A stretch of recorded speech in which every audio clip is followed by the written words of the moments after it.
అయితే గురుగారు ఇప్పుడు ఫిబ్రవరి 18 తర్వాత నుంచి పెళ్లి ముహూర్తాలు ఉన్నాయి. కాకపోతే అందరికి ఒక నమ్మకం ఉండిద్ది. జనవరి, ఫిబ్రవరిలో జరిగితే డిసెంబర్, నవంబర్‌లో జరిగే పెళ్ళిళ్ళన్నీ చాలా బలంగా ఉంటాయి. ఎన్ని గొడవలైనా స్ట్రాంగ్‌గా నిలబడతాయని నమ్ముతారు. ఇది ఎంతవరకు నిజం అంటారు? ఇప్పుడు నేను మాట్లాడితే నన్ను అందరూ తిట్టిపోస్తారు, ఖచ్చితంగా తిడతారు. ఇప్పుడు ప్రతిదానికి వితండవాదం చేస్తున్నాడు అంటారు, కానీ నిజాన్ని ఎంతమంది గ్రహిస్తారు? శ్రావణ మాసం మంచిది సహజంగా, మాఘమాసం, శ్రావణ మాసం, కార్తీక మాసం మంచిది. ఆ సమయంలో జాతకాలు కలిశాయి, 36 గణాలకి 35 కలిశాయి, 31 కలిశాయి అని అద్భుతంగా అంగరంగ వైభవంగా కళ్యాణం అనేది కమనీయంగా కోట్లు ఖర్చు పెట్టి పెళ్లిళ్ళు చేస్తారు. 6 నెలలు తిరగకుండానే విడాకుల కోసం కోర్టులో కనబడతారు. ఎవరిని తప్పు పడతాం?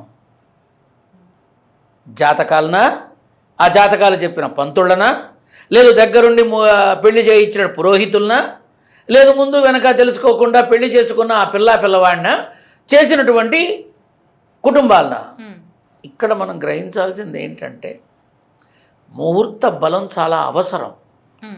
ఆ ముహూర్త బలానికి కావలసిన 5 యోగాలు ఏవైతే ఉన్నాయో అవి ఉన్నాయి అంటే ముందుకెళ్ళిపోవచ్చు. గణాలు కలిసాయి, గుణాలు కలిసాయి, అవి కలిసాయి, ఇవన్నీ ఉంటాయి. లక్షణంగా ఉన్న పిల్లవాడు ఒక అమ్మాయిని చక్కగా పెళ్లి చేసుకొని వాడి జీవితంలో ముందుకెళ్ళాడు. ఆ తర్వాత వాడికి సినిమా మొదలైంది. ఆ అమ్మాయి పెట్టే టార్చర్కి తట్టుకోలేక సిగరెట్ అలవాటు చేసుకున్నాడు, మందు అలవాటు చేసుకున్నాడు, చివరికి ఇంకొక దాంతో వేరే చోట కాపురం పెట్టాడు. ఇప్పుడు తప్పెవరిది? సొసైటీలో చాలా జరుగుతున్నాయి ఇలాంటివి. I will show you the proofs also. So ముహూర్త బలంలో లోపమా, జాతకాల్లో లోపమా, రకరకాలుగా ఉంటాయి. ముహూర్తాలు అనేవి ఇప్పుడు ఇంకొక మాట, లేచిపోయి పెళ్లి చేసుకొని చక్కగా 2-3 పిల్లల్ని కానీ అమెరికాలో 7 కోట్లు పెట్టి ఇల్లు కొనుక్కొని ఎంత లక్షణంగా ఉన్నారో. ఏ ముహూర్తం పెట్టారు వాళ్ళకి? నేను పెట్టా, నేను దగ్గరుండి పెళ్లి చేసి పంపించా, ఇవాళ లక్షణంగా ఉన్నారు వాళ్ళు. సో ఇక్కడ కావాల్సింది ఏంటంటే పిల్లవాడు తొలుత వాళ్ళు ఒక అండర్స్టాండింగ్కి వచ్చి ఎస్ ఓకే అనుకున్న తర్వాత కుటుంబాలు వాళ్ళకి అవకాశం ఇవ్వాలి. మేము ఇలా అనుకుంటున్నాం, మీరు ఓకే అనుకుంటే ముందుకెళ్తాం. చూడాల్సినవి ఒక 4-5 యోగాలు మాత్రమే. ఇన్ని గణాలు కలిసాయి, ఇవి కాదు, అసలు ఇవి కాదు.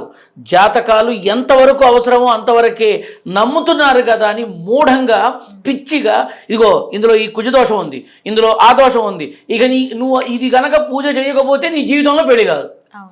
ఈ రకంగా భయభ్రాంతులకి లోను చేస్తారు కొంతమంది. అమ్మ, భయం, ఆందోళన, ఆతృత, పిరికితనం, బెదిరిపోవటం ఇలాంటివి చాలామందికి ఉపయోగపడతాయి, సొమ్ము చేసుకుంటారు. కానీ చాలామంది ఖచ్చితంగా జాతకంలో ఇది ఉంది అని చెప్పే నిజాయితీ పరులు కూడా ఉన్నారు. సో జాతకాలు అనేవి, జాతకాలు చెప్పే వాళ్ళకి జీవనోపాధి, ఉపాధి. కాబట్టి ఆ అంశాన్ని మనం కించపరచకూడదు, గౌరవించాలి. జాతకాలు చెప్పించుకోండి, కానీ చెప్పేవాళ్ళు కొంతమంది అవతల వాళ్ళ దౌర్బల్యాన్ని పసిగట్టి ఇదిగో అని భయపెట్టి లబ్ధి పొందుతున్నారు. తర్వాత పెళ్లి చేస్తారు, పిల్ల కష్టపడుతోంది. అప్పుడు ఆ పిల్ల తండ్రి వచ్చి, అయ్యగారు మీరు మంచి ముహూర్తం అన్నారు, ఇదన్నారు, అదన్నారు, తీరా చూస్తే అమ్మాయి ఇట్లా అయిపోయింది, ఇంటికి వచ్చింది అంటారు. ఒరే నేనేం చేస్తానరా, ఇదిగో నువ్వు ఇచ్చిన డీటెయిల్సే, నువ్వు ఇచ్చిన జాతకమే, నువ్వు ఇచ్చింది అంతే, అన్నీ నువ్వు చెప్పినట్టే నేను చేశాను, అవ్వకపోతే నీ కర్మ, నేనేం చేస్తాను, ఇంతే అంటారు.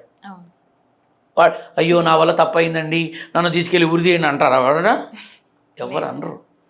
సో మనం గ్రహించాల్సింది ఏంటంటే పెళ్లి చేసుకోవడానికి కావాల్సింది 2 కుటుంబాలు, పిల్లవాడి మనోభావాలు. ఇది గమనిస్తే చాలు, అంతే. ముహూర్తాలు అనేవి త్రూఅవుట్ ద ఇయర్ ఉన్నాయి. ఈ సంవత్సరం 2026లో చాలా ముహూర్తాలు ఉన్నాయి. ఏమీ కంగారు పడక్కర్లా. ఆ ముహూర్తాల్లో మీకు అనువైనవి, ఉపయోగపడేవి తెలిస్తే మీకు చెప్పే మీ యొక్క జాతకాలు చెప్పేటటువంటి పురోహితులు కానీ వాళ్ళు కానీ వాళ్ళని సంప్రదించి మీ ఇద్దరి జీవితాలకి మినిమంగా బాగుండేవి చూసుకొని ముందుకెళ్ళిపోవచ్చు మీకు నచ్చితే. అంతే తప్ప ఇష్టపడిన వాడిని జాతకం కలవలేదని వదులుకొని జీవితాలు పాడు చేసుకోకండి, అమ్మాయి అయినా అబ్బాయి అయినా. ఇది నేను చెప్పే సలహా, నన్ను తిట్టుకున్నా సరే. అలాగే గురుగారు.